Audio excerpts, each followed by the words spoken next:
예수님을 더욱 사랑하시는 저와 여러분 되기를 주님의 이름으로 축복합니다. 아멘. 인생의 수많은 선택의 기준은 뭘까를 본문을 통해 살펴보려고 합니다. 우리는 하나님 앞에 기도할 때 어떤 중요한 인생의 선택에 섰을 때 하나님 앞에 묻지요. A와 B 둘 사이의 분기점에 있을 때 어떤 것을 선택해야 될지, 대학, 결혼, 취업, 이런 중요한 인생의 순간에 하나님 어떻게 해야 되는지를 그 뜻을 묻고 찾지요. 자, 그래서 오늘 본문을 통해서 하나님의 마음, 그 정신, 그 어를 기억하여 헤아리면 하나님의 주시는 그 길이 보인다라는 것이 오늘의 본문의 내용이에요. 다시 말씀드릴게요. 성경은 우리에게 하나님의 그 얼, 정신, 마음을 기억하여 선택하라라는 겁니다. 그러면 하나님이 그 기뻐하시는 그 마음을 기억하고 선택할 때 하나님의 인도하심을 받게 될 것임을 본문이 통해 알게 되는데요. 자, 오늘 본문을 이해하기 전에 먼저 지난 시간 슬로보아스의 딸들의 기업 분배에 대해서 기억하셔야 하죠. 민수기 27장의 슬로보아스의 딸들이 모세에게 나옵니다. 남성 중심의 기업, 땅 분배에 대해서 우리에게는 딸들만 있는데 그럼 우리는 기업을 분배받지 못합니까? 라고 슬로보아스의 딸들이 모세에게 질문하지 않습니까? 우리 딸만 있다고 우리에게 기업을 분배받지 못하는 건 너무 불공평한 것 아닙니까? 질문하지 않습니까? 그때 하나님은 그래, 그들 말이 옳다. 그들 말이 맞지라고 하시면서 땅을 나눠줄 때 아들이 없으면 딸들에게 나눠줘라. 만약 딸들도 없다면 그 형제들에게 나눠주라. 그리고 형제가 없다면 형제 아버지에게 나눠주라. 그리고 그 형제 아버지가 없다면 가까운 친족에게, 이렇게 그 원칙을 설명해 줍니다. 자, 그리고 났더니 이제 문제가 생긴 겁니다.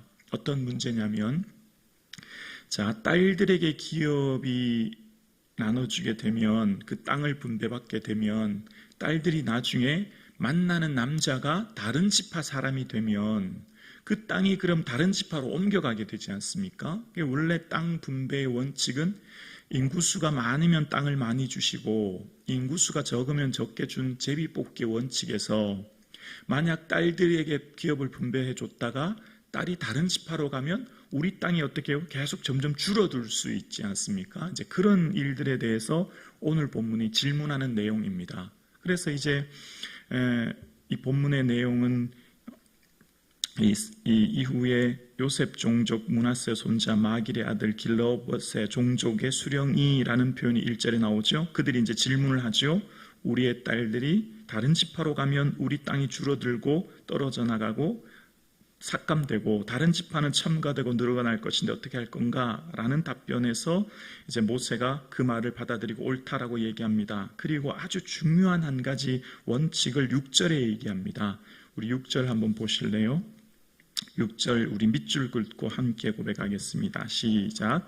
슬로보아스의 딸들에게 대한 여호와의 명령이 이러하니라. 이르시되 슬로보아스의 딸들은 마음대로 시집가려니와 오직 그 조상 지파의 종족에게만 시집갈지니. 자, 한 가지 분명한 원칙을 이야기합니다. 슬로보아스의 딸들에게 이 문제를 해결하는 원칙은 너가 원하는 사람과 결혼해라. 내 마음에 좋은 대로 시집가도 좋다. 근데 한 가지 분명한 원칙은 그 지파 내에서만 결혼해야 된다라고 하는 테두리를 정해놓습니다. 그러면 그 지파 내에서만 결혼하기 때문에 그 지파의 땅이 머물러 있게 되죠. 이제 그걸 이야기하는 겁니다. 자, 여기서 오늘 본문이 의도하는 게 뭘까를 한번 생각해 보겠습니다. 가나안 땅을 들어가기 전 이스라엘에게 땅 분배는 매우 중요한 것이었죠. 그 중요한 땅 분배 원칙에 대해서 설명하면서 곧 이스라엘 백성들이 앞으로 살아가는 삶의 분명한 기준을 제시해 주는 것입니다.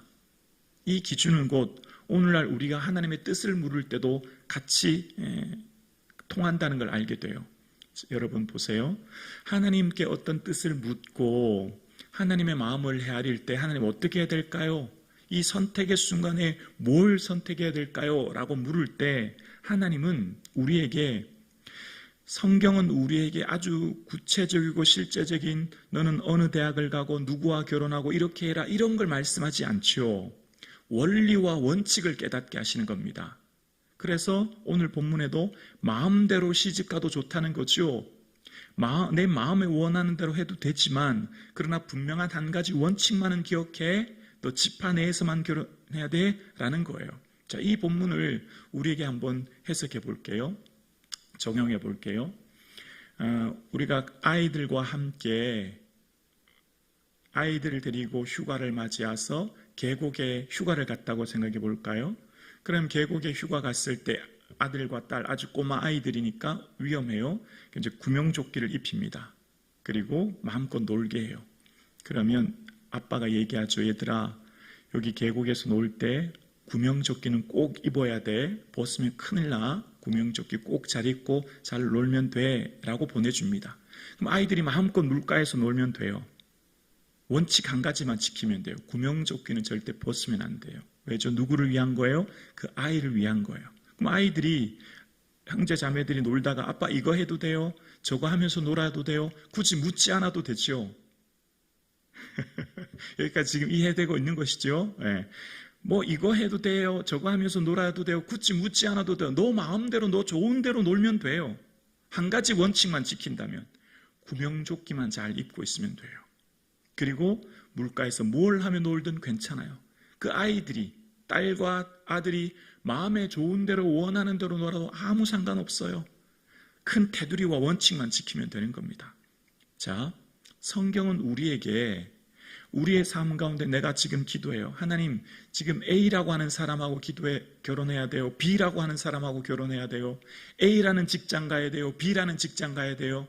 이거예요, 저거예요. 이런 선택을 구체적으로 말씀하기보다는 하나님의 정신, 마음을 먼저 헤아리기를 원하시고 그 하나님의 정신과 마음과 뜻을 안다면 이렇게 하는 것이 주님이 기뻐하시겠구나라고 하는 대원칙, 주님이 기뻐하실 것을 기억하며 선택한다면 그리고 내가 원하는 대로 이룬다면 그것이 하나님께서 원하시는 계획과 인도하시는 뜻인 것을 우리는 깨달아 알게 되는 것이죠. 슬로보아스의 딸들에게 그러면 너희들 딸들이 다른 지파와 결혼해서 땅이 다른 쪽으로 옮겨가면 안 되니까 그러면 너 내가 정해준 사람하고만 결혼해 이렇게 말씀하지 않으셨어요. 슬로바스의 딸들에게 그럼 너희들 앞으로 만날 남자들 내가 정해줄게 이런 얘기 없으셨어요. 6절에 뭐요? 마음대로 시집가면 돼요. 마음대로 내가 좋아하는 남자랑 만나면 되는 거예요. 그런데 원칙 한 가지만 지키면 돼요. 다른 지파는 안 돼요. 그 조상의 지파 내에서만. 그러면 그 땅이 다른 지파로 옮겨가지 않는 것이거든요. 우리가 하나님의 마음과 그 뜻을 헤아리는 것이 성경이죠. 성경은 우리에게 하나님의 그 마음과 그 뜻을 깨달아 알게 하므로 성경을 통해 우리는 본질적인 것과 비본질적인 것을 분리해서 깨닫게 됩니다. 여러분, 원래 땅 분배는 남성 중심으로 분배했지만 그러나 남성이 없는 곳에서는 땅들에게로 주라고 하나님은 그들의 의견을 수용하는 것을 봅니다. 오늘도 마찬가지로 이 요셉 지파의 종족들이 의견을 제시했더니 모세가 5절에 보면 옳도다 수용합니다. 하나님께서는 본질적인 것 외에 비본질적인 건 언제든지 변화가 가능하고 바꿀 수 있다는 거예요.